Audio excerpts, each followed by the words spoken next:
I was fortunate enough to grow up in an era where we had some of the best comic book animated series of all time. And starting out early in the 90s to where we are now, they've only gotten much better and much in depth. Growing up with DC properties like the entirety of the DC animated universe, from Batman all the way up to Batman Beyond, and everything in between, and also Teen Titans, among others, these cemented my love for the heroes of the DC Universe. So you can probably tell when they announced the premiere of Young Justice way back 10 years ago that I was hyped. So, on November 26, 2010, the series pilot premiered in the United States on Continent America. Despite its title, the show is not actually a true adaptation of the Young Justice series of comics. Rather, an adaptation of the entire DC universe with a focus on the young superheroes. The television series is based on a concept of a cross between Teen Titans and Young Justice and draws heavy influence from the 1960s Teen Titans run and the 1990s Young Justice run. The main team lineup includes a version of Superboy, the Dick Grayson version of Robin, the Wally West version of Kid Flash, Miss Martian, Artemis, and a newly created version of Aqualad. One of the reasons I fell in love with this series and will always go back to watch it is because of the real issues these teenage heroes have to deal with, not only while in uniform, but out. This was a show that showed that while these heroes, these people who risk their lives daily to save the world and save these people, they have no idea who they are. They're still people. They have lives outside of this. They have issues they have to deal with, and tying it into a superhero story like this is what I love about superhero stories. Well-written superhero stories at that. Now, the covert aspect team, all the twists and turns of the plot make this, to me, one of the top tier DC animated series for me. Now, can I say that this series is better than the entirety of Part 1 of Justice League? Yes, to an extent. Can I say it's better than Justice League Unlimited? Not even close. But that's honestly a video for an entirely different day, somewhere down the line, probably next year. Considering next year the 20th anniversary of Justice League. Can't wait! Excuse me. Excuse me. Anyway, let's go ahead and dive in to this awesome series. Get this review going. Let's fill the aster. This is every episode of Young Justice Season 1 reviewed in 10 words or less. Now, if you have ever seen the 10 words or less format, you know that the numbers go from -10 all the way up to regular 10. However, I am of the mind of I like some stuff that most people don't like. So, unless there's like a super horrible bad episode, none of my scores really go below 7. So we'll just say this: my ranking will be 7 being this episode was just okay. It had some cool moments, but it didn't really grab me. To 10 being, oh my god, this was epic. But anyway, that's it for the little notes. Let's go ahead and hop in. Let's get started. Today is the day we forward something powerful, important. Teamwork makes the dream work. This show handles character development so freaking well. Connor really gets schooled here. In a good way. Kind of the plot thickens. And so Spitfire is born. Yay. Teenage heroes just being teenagers? I love it. Revealing little by little in a great Miss Martian episode. My favorite episode of this season. Love Red Arrow. Ice, ice, baby. Non-power heroes shining in an intense episode. Rumble in the jungle! Batman trusting the team with the real mission. Love it. When kidnapping goes right? Oh my god, that was brutal as fuck. Diving into their thoughts in an awesome Connor episode. A fun Halloween episode featuring a classic Young Justice character. Remember, victory has its price. Kid Flash shines in all his glory in this episode. Secrets, lies, and videotape. The return to Cadmus. The Croc family is awesome. I mean awful. Awesome. An excellent Robin-focused episode. One of the most epic Calm Before the Storm episodes ever! 3 words. Epic as hell.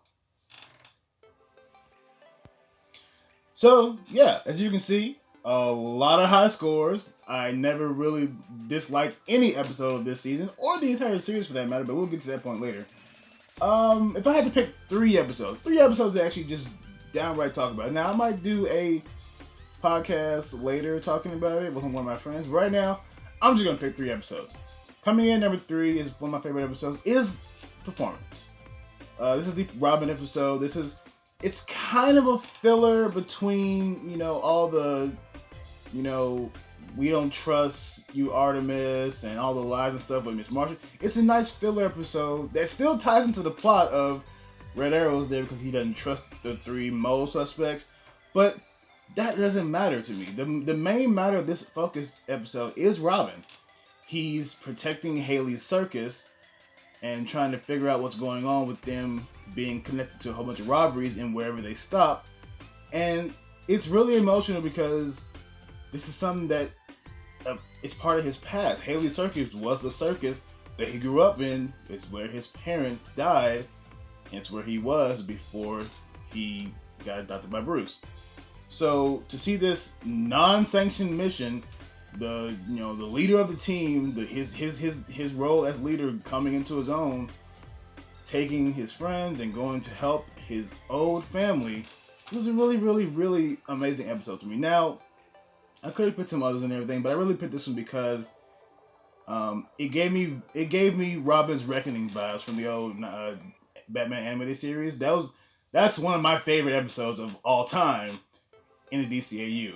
And so to have another Robin focused episode, not as in depth, but it was still a great episode and I loved it. So let's go ahead and keep on going.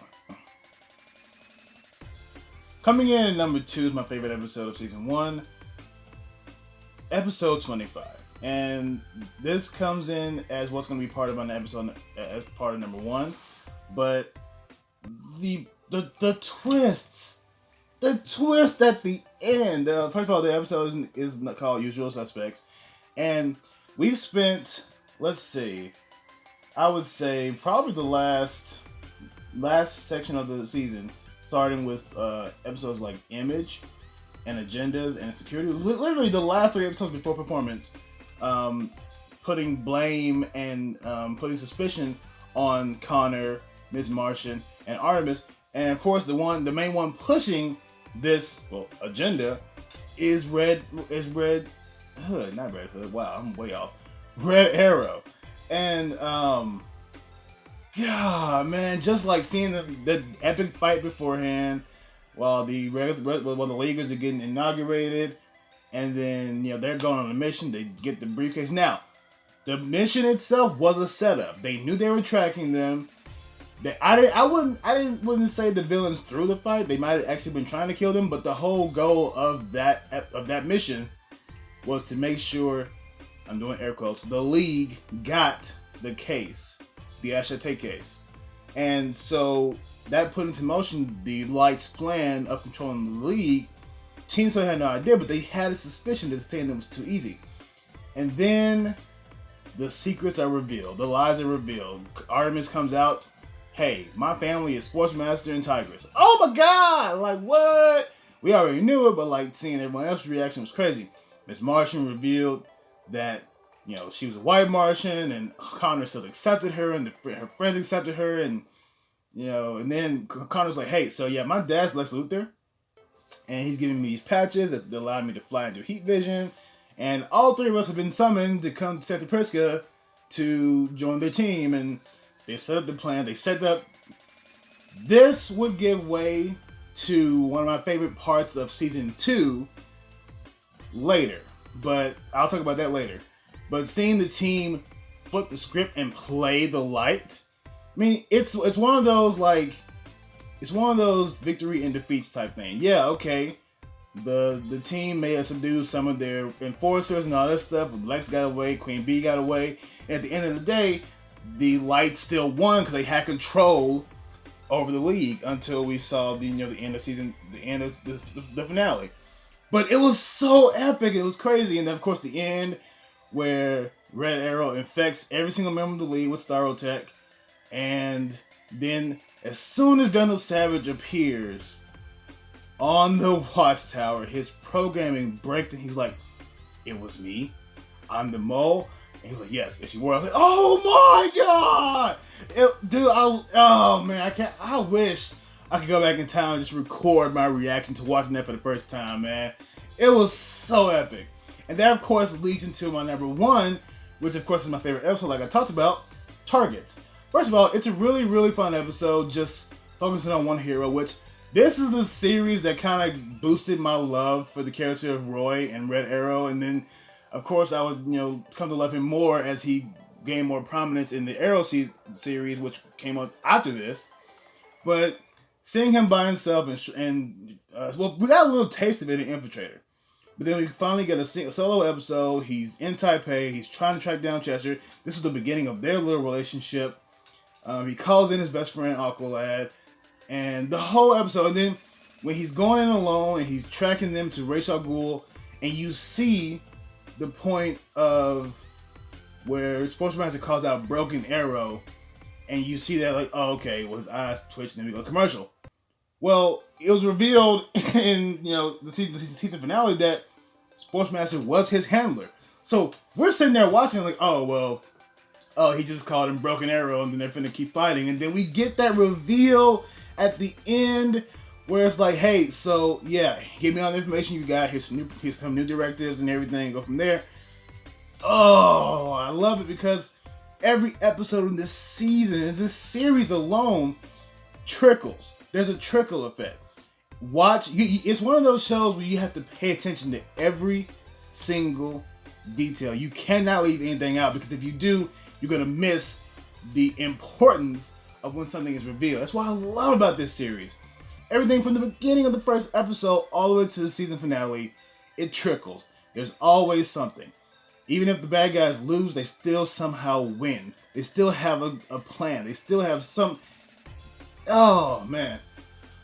Okay, I can keep on gushing about season 1 of Young Justice that I just reviewed in 10 words or less.